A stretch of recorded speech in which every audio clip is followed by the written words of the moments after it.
Hello, everyone.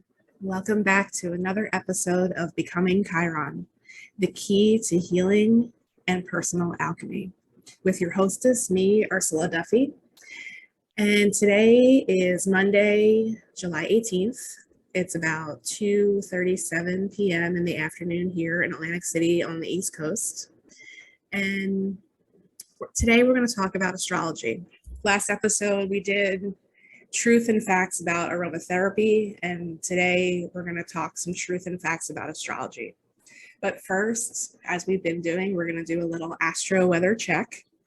And we're coming off, still I feel, of that extremely, incredibly intense Capricorn full moon that we had last week on Wednesday afternoon here on the East Coast. And that full moon was particularly intense for a number of reasons. But the two that I want to kind of discuss in my little brief chat about that at the moment is, one, it was square to Chiron. And of course, we have to address that in, the name of this podcast, and everything that I'm talking about always relates back to Chiron. But also because it was fairly conjunct or close to the planet Pluto. So what I want to do something a little different this time. And I wrote some full moon affirmations for an event that we did last week. And I'm just going to read those to you and let that kind of marinate in the energy that we're still kind of coming off of. The moon is now waning through the sign of Aries. We're coming up on the final quarter square. So the energy is still kind of intense. The moon's going to go past Chiron while it's waning through Aries. So we still have that Chiron energy available to us in this lunar cycle at the moment. So I feel it's important to just sort of put it in a different kind of context than I usually do. So here are the affirmations that I wrote for the full moon last week. I honor the light and the dark within myself. My deepest wounds are my greatest teachers. My personal healing journey is beautiful and unique. I give myself permission to feel and release my deepest emotions. Shadows can only be seen with light. I am intuitive, beautiful, and resourceful. I let go of anyone and anything holding power over me. I am a sovereign, sentient being. Vulnerability is an opportunity to revel in my softness. I nurture, mother, and heal myself. I love myself unconditionally. I find release and balance, harmony, and beauty. I am vibrant, whole, confident, and always growing.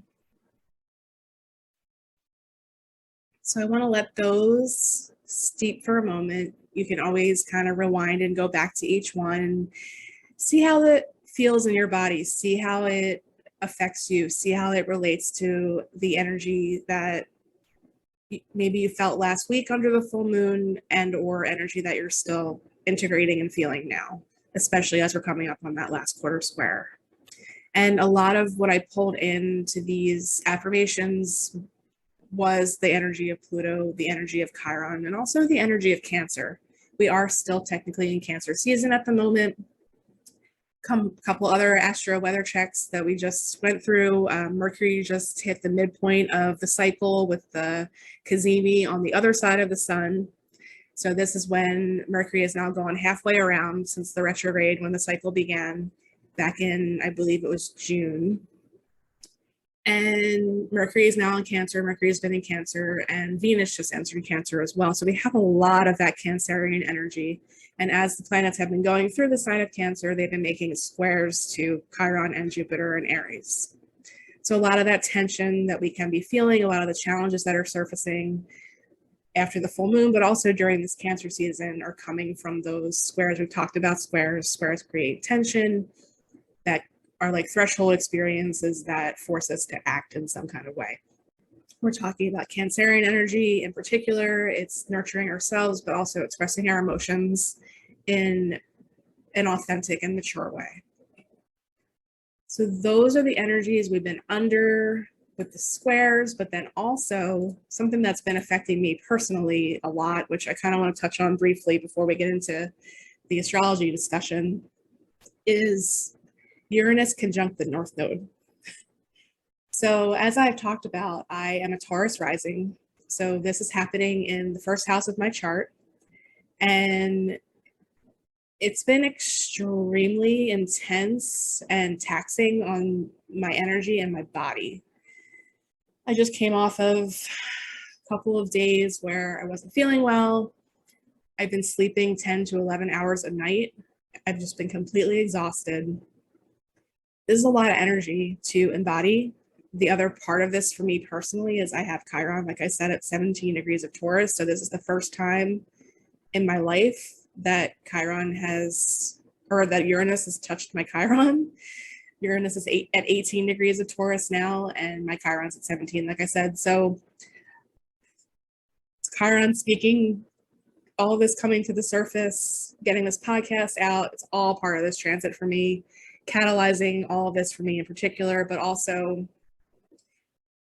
this energy it's a lot. The Uranian energy is big. And the fact that the conjunction with the North Node is now 1 degree away, the North Node's at 19 degrees of Taurus.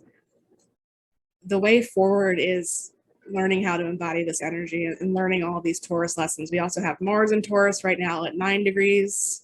So there's a lot of staying power, but also a lot of energy. Mars in Taurus and Uranus in Taurus, and Mars and Uranus coming to a conjunction as well, which only happens once every couple of years. A lot of energy. I actually have a Mars and Uranus conjunction in my own birth chart in my 7th house.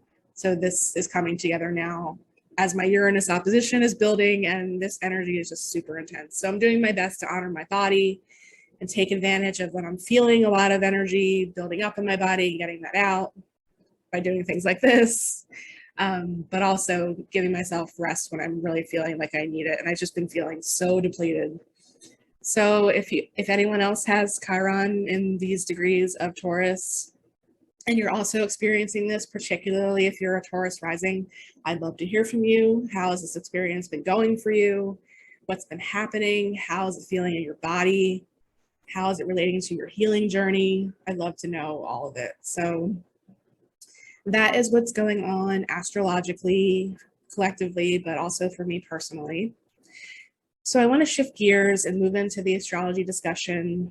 I'm going to talk a little bit about it, but I'm mostly going to refer you to a recording that I did, I think it was in early 2020.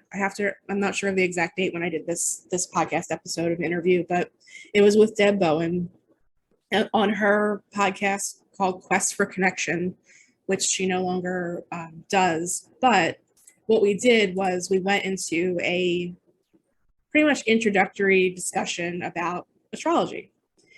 And I'm going to refer you to that for a listen, particularly about the facts part of this discussion.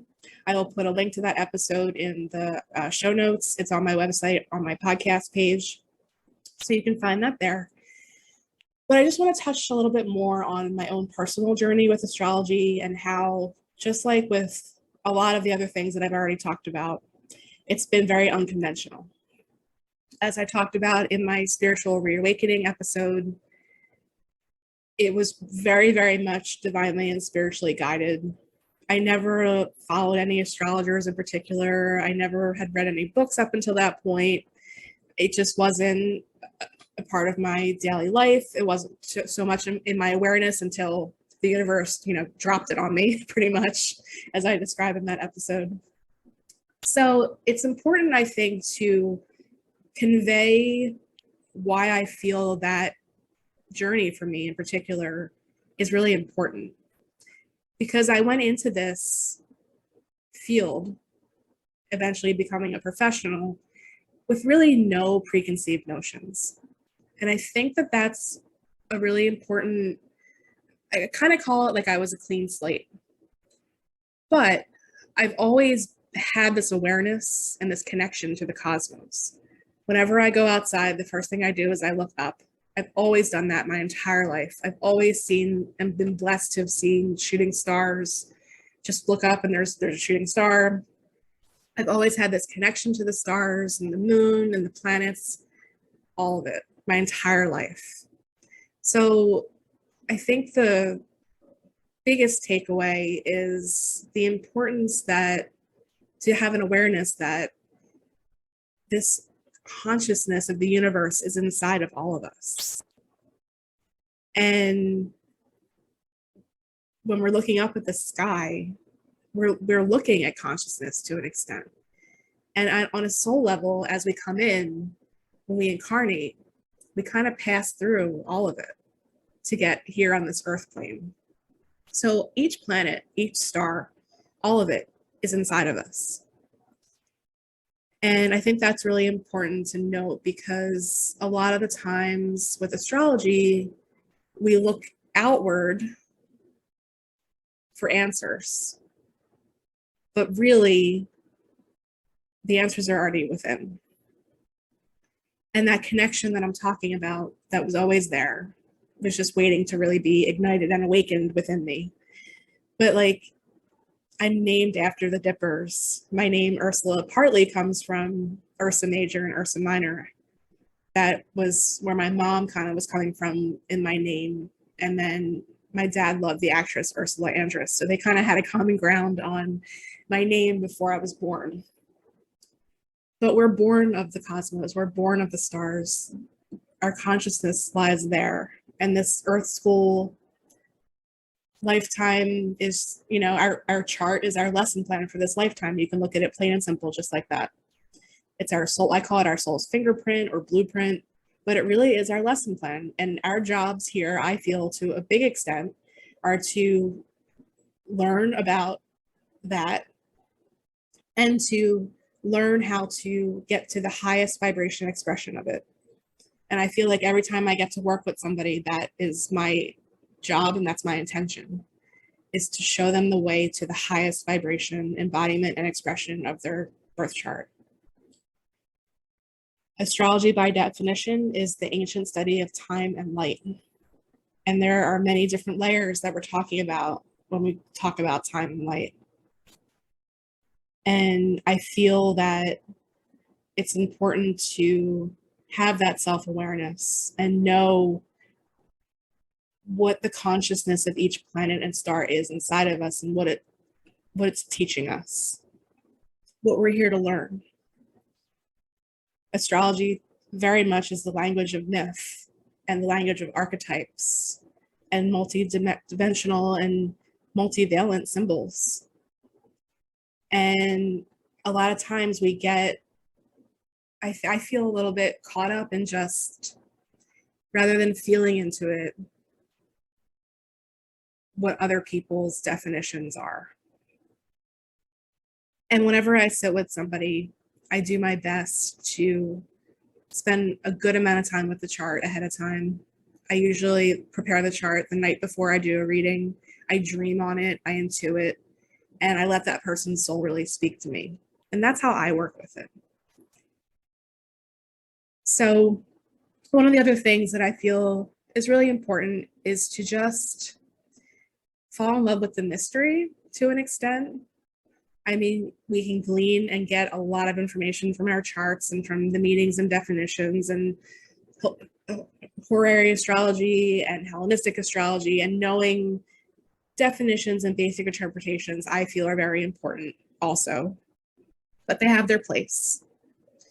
And a lot of the people that I was in my apprenticeship program with and that I've come in touch with and have met on paths along the way have had horrible experiences with astrologers, because I feel like to a very big degree in this field, there's an arrogance or a sense of, I don't know, being more in tune or more knowledgeable or something over other people just because of the study or the psychology behind it, or working with people and feeling like you know more than them because you've seen their birth chart.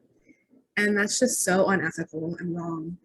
And it pained me every time I heard a story from somebody that I encountered or was in my apprenticeship program with that had a horrible experience and worked with somebody that told them something awful and unethical and totally crossed boundaries that never should have been crossed. And that's one thing I want to talk about now is so I think I've mentioned before, the first book that I ever read was The Inner Sky by Steven Forrest. There are many astrologers that I've come in contact with or, became familiar with their work and that kind of thing. And there are many that I still hold in high regard. Steven's one of them. And there are many that I just haven't continued along with as far as being in touch with their work. And there's many reasons behind that, but a lot of it is what I just discussed. Being unethical. So I pull a lot from The Inner Sky in my work. I recommend that book to a lot of people. But one of the things that I feel, actually two things that I just want to touch on that are really important to me. One is one of my favorite quotes about astrology from The Inner Sky. And it's this. It's the relationship between astrology and astronomy, which Steven goes into in his book, which I feel is also very important because they're both very important and completely interrelated and integral arts and sciences. So Steven says, astronomers seek to know the form of the heavens, while astrologers pursue their meaning. Astrology is the poetry of astronomy. It is not so much a study of structure as of significance, not what the sky is, but what it says to us. And that, I feel, encapsulates falling in love with the mystery and falling in love with what the universe is really trying to tell us in our consciousness and just in looking up. And like I always have my tagline on my website, one is live in touch with your soul, and the other one is looking up in awe and wonder. And personally, I'm always looking up in awe and wonder. And one of the other things that I've adopted as my own personal code of ethics, and I'm going to go through each one of these as I feel it's important, are the 7 principles from The Inner Sky. And these are, as Steven describes, 7 fundamental ideas that form the backbone of any growth-oriented vision of astrology.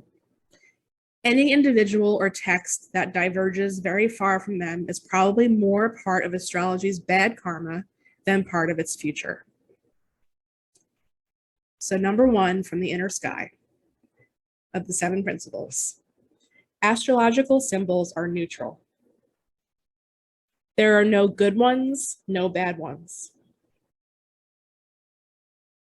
Number 2, individuals are responsible for the way they embody their birth charts.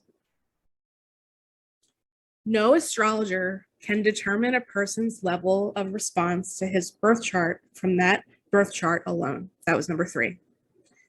Number 4, the birth chart is a blueprint for the happiest, most fulfilling, most spiritually created path of growth available to the individual. Number 5, all deviations from the ideal growth pattern symbolized by the birth chart are unstable states, usually accompanied by a sense of aimlessness, emptiness, and anxiety. Astrology recognizes only 2 absolutes: the irreducible mystery of life and the uniqueness of each individual viewpoint on that mystery. That was number 6. Number 7, astrology suffers when wedded too closely to any philosophy or religion. Nothing in the system matters except the intensification of a person's self-awareness. And all of those principles, when I read them for the first time, they resonated so deeply with me. And this is another part of this.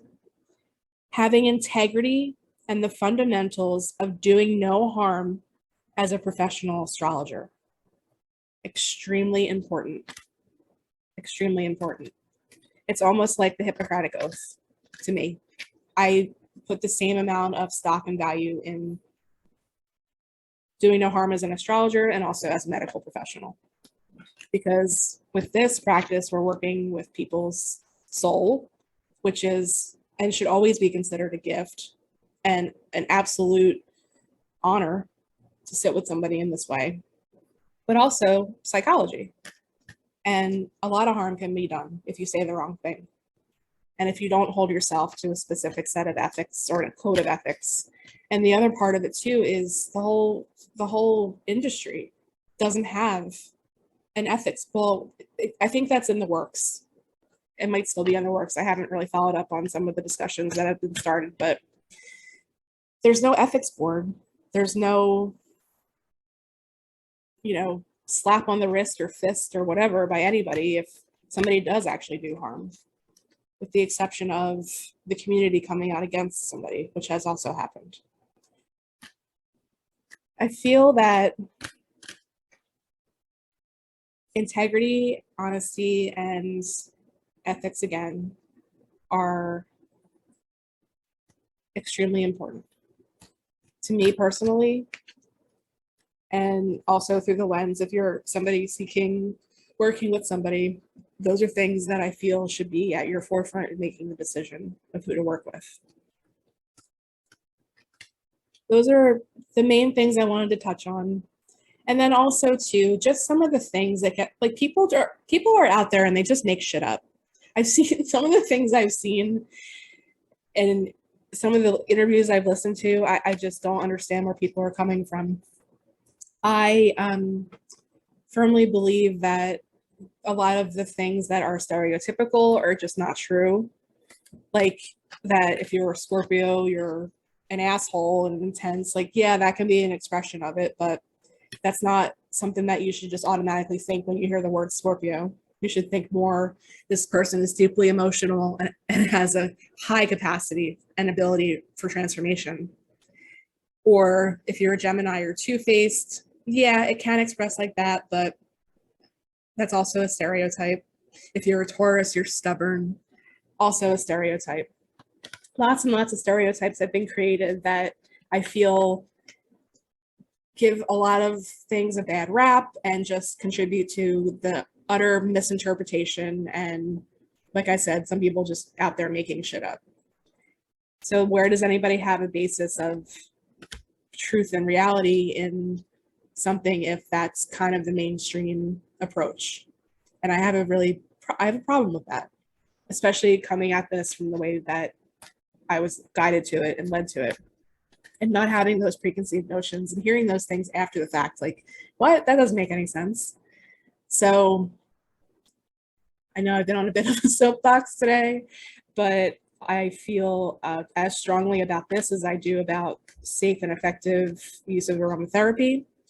And these are the two things and my two passions in life that I've been so divinely guided to, and feel like it's part of my mission here and my own healing journey to right the wrongs and work with people in the way that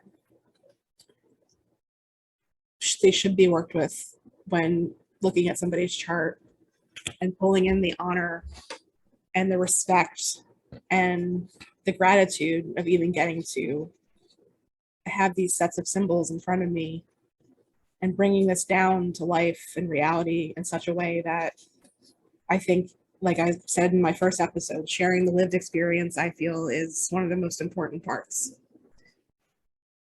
I have this really cool Black Moon astrology oracle deck that was gifted to me. And while I was talking, I was shuffling and pulling a card for all of us to do kind of a collective reading at the end of this episode today. And the card that I pulled was Venus, which is perfect. And the words on the card from this deck for Venus are just Venus, love, and it's the number 4. So I'm going to turn to that page and read you a little bit about the card. So from the guidebook for the card, it says, "Love is my religion, and I could die for that." And it's a quote by John Keats. And the way that I work with Venus, Venus is my chart ruler as I'm a Taurus rising. And I've had a lot of Venusian lessons in my life. I have several placements in Libra as well. And my Venus is in Virgo, which is said where Venus, is where Venus is said to be in fall, because she's exalted, said to be exalted in the sign of Pisces. So opposite that, it's fall. Fall is a terrible word for it, but whatever. It's just a different way the planet functions. One of the things I've read about Venus and Virgo is being idealistic in relationships. And I find that very true. I can also be, with a lot of Virgo energy comes perfectionist tendencies and that kind of thing. Just learning how to soften in my relationships has been a big lesson throughout my life. And definitely, I find with stelliums, as I believe I've mentioned before, it's really more about learning the opposite sign. So I have 3 placements in Virgo: Venus, my moon, and Jupiter. Jupiter also not so happy in the sign of Virgo. So a lot of my life lessons have come from embracing more of the Piscean energy and learning how to let go and learning how to live in the moment and learning how to not be as judgmental and, strict and hard about things, and taking things as they come rather than always having the need to analyze things, which, I embrace those Virgo parts of me. But again, for me and for everybody, it's learning about the highest expression and the higher vibration, and understanding that clusters on one side of the chart are really there to teach you about one, just in general, the opposite signs, but also the oppositions as planets go through and things aspect your natal planets. That's how I work with it. So with Venus, I've done a lot of work with Venus, a lot of work with Venus, and learning that divine love and that divine expression of love and that maternal energy and just, the goddess energy and all of it. And also too, just to reiterate that she just moved into the sign of Cancer. So that's also pretty cool. I feel like Venus in Cancer has a lot of sweetness, but also a lot of protective energy of oneself, but also of others. I'm going to read a little bit from what the card says. And it's very fitting as well because Venus is still in her morning star phase. So this says, the Venus card says to let love take care of it for now. Venus is the morning star and the brightest of the planets. It is the planet of beauty and balance and is named after the goddess of love and romance, which is what the planet rules. In Scandinavian lands, the equivalent of the Roman goddess Venus is Freya. Among the Greeks, she was Aphrodite. Venereal disease is named for Venus.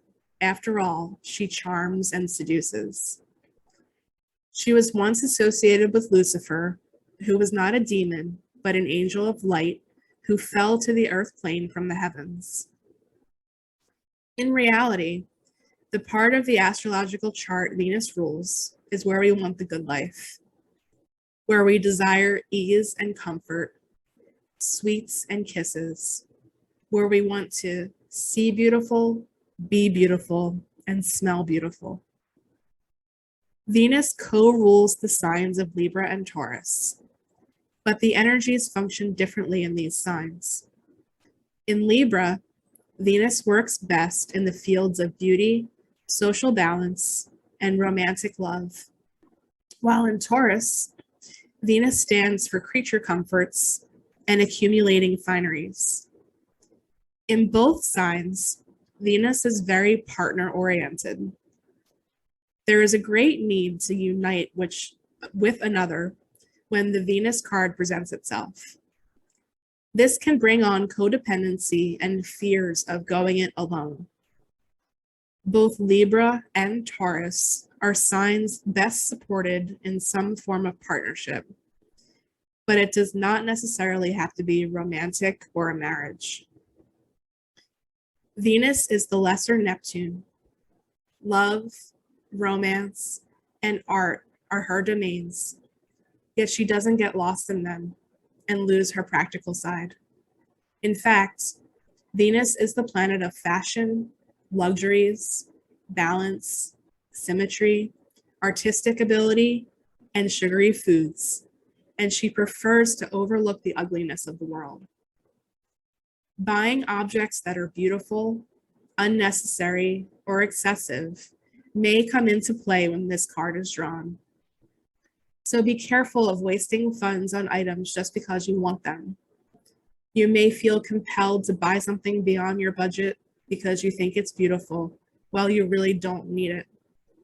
On the other hand, you may be attracting these very things on your own. Venus also rules money, especially money shared in a partnership or marriage.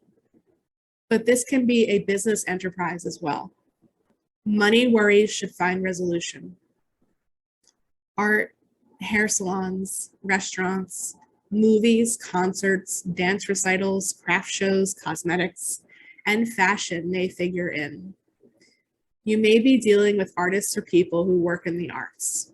You may discover a more creative and artistic side to yourself. Venus is also the most humane and fair of the planets, so you may be asked or feel compelled to settle a dispute. Courts, law, and judgments may factor in. But more than this card indicates either a new love coming into your life or the improvement or a new start for an older love relationship. So when the Venus card presents itself in a reading, the first thing to focus on is romance and love, but after that, creativity and refinement. You can be assured you are found very attractive at the present time and may be the subject of some advances. If so, romance becomes playful, even childlike. It is time for full heart blessings. If a relationship begins, it will have more of a sense of contentment and happiness to it, unless the Saturn card comes up in the spread. And if so, the love will seem cold or restrictive. Venus is the planet of charmers, so you may want to pour on the charm in any situation. There is a tendency to become more socially engaging. At this time, people will generally be sweeter, more helpful, and amenable. It is a good period to smooth ruffled feathers or make peace with others. Using diplomacy will serve you momentously at this time. So Venus also corresponds to the Empress card in the Tarot. And the key ideas listed here in the book for this card are comforts, love, beauty, eating, sensing, relating, and expensive purchases. So I feel that card right now is extremely important, especially the way that it touched on the importance of finances, and especially with everything happening in nationally and worldwide right now.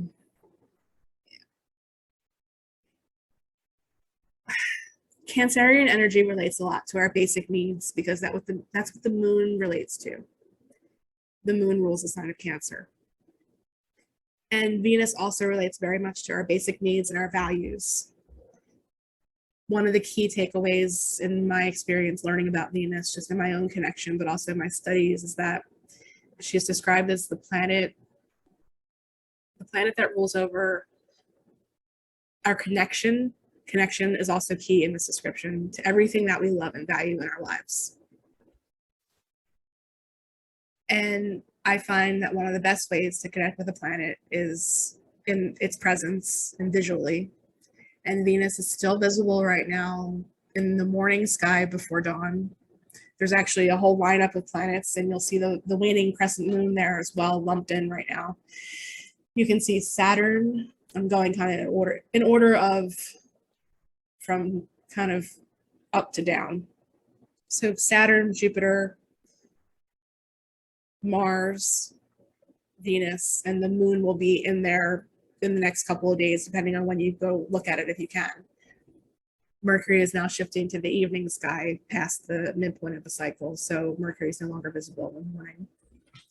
But I feel like it's important, if you can get your ass out of bed before sunrise, I know it's still pretty early here, to just connect and commune with the planets in that way. The invisible ones that are there also are Chiron and Uranus.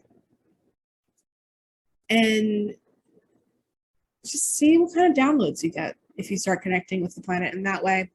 But very fitting card for us and for the discussion that we're talking about, and just my own context with it, and Venus being my ruling planet. I feel like that comes into play a lot. And the topic for the next show has also already come to me, and I'm going to go really deep into the Uranus opposition, as I am in the thick of it.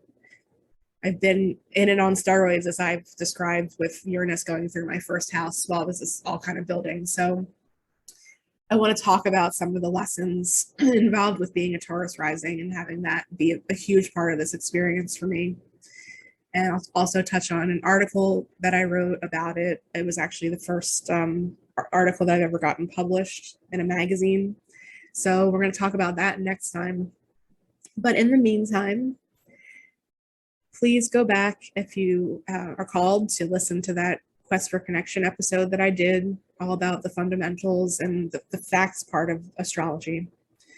And if you haven't ever read the book The Inner Sky, I highly recommend it, or any of Steven's work. The way that he writes is just beautiful, and I feel like we see very eye to eye on astrology in general, but also being an astrologer and the practice of astrology and interpretations to an extent. He's a great teacher.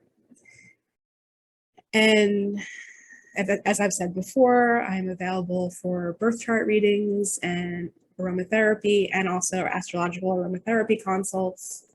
You can find me on ursaalchemy.com, which is, my blog is still up on there, and all the podcast interviews and my homepage and important links that are there.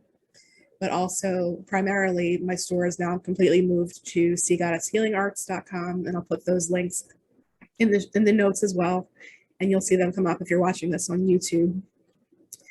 So I'm going to end it here for now, and we'll talk a lot more about Chiron and Uranus next time.